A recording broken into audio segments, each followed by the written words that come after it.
Okay, President Turk, I also want to get your sense on the future of China-U.S. relations, one of the perhaps most consequential relationships of our times. With Joe Biden sworn in as the new president, where do you think the relations between the two countries are headed? Well, we are likely to have a difficult period ahead of us. And in that period, I think it would be very important to suggest calm. You know, we need a calming input in this relationship, because it's very easy to stir passion. It's very easy to stir fear and resentment. But what we need is bringing calm into this whole relationship. Now, there are important players in the world who can help.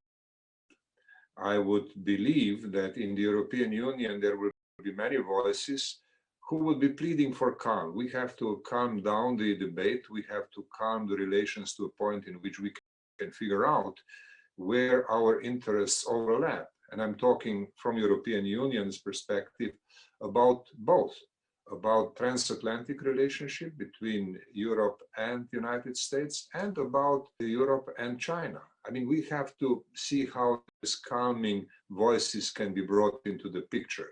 Similarly, I think that countries like Japan and other countries would be interested in having calm in their management of basic relations in security, economic cooperation, and in other fields with both United States and China. They don't want to have a confrontation. They want to have a peaceful, calm progression.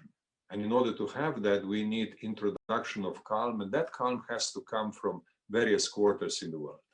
Right, but there are potential areas of confrontation. For example, many noted that President Xi, in his Davos address, said China rejects the notion of countries devolving into small circles. That is perhaps the Chinese political jargon of saying Western-style military alliances. But in Joe Biden's view, he said many times over that restoring American greatness, leadership, by strengthening its alliances is important. Do you see a clash of ideas over there, and what would that mean for future U.S.-China relations? Yeah, well, this is, of course, a very sensitive aspect of not only of the relations between the United States and China, but also the global approach to security and cooperation. Now, my take on these questions will be this.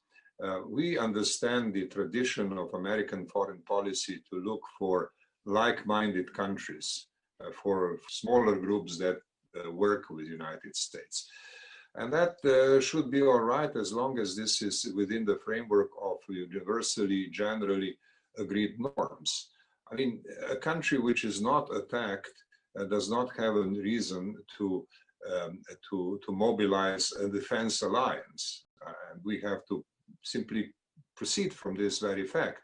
It was quite normal that at the time of the terrorist attack over the United States in 2001, the self-defense logic was so important.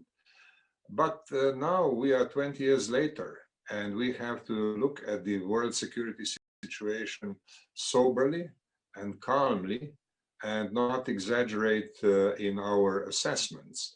So therefore, I think the whole question of like-mindedness and alliances have to be given a very realistic assessment. What is really the need for alliances to do? What are they for?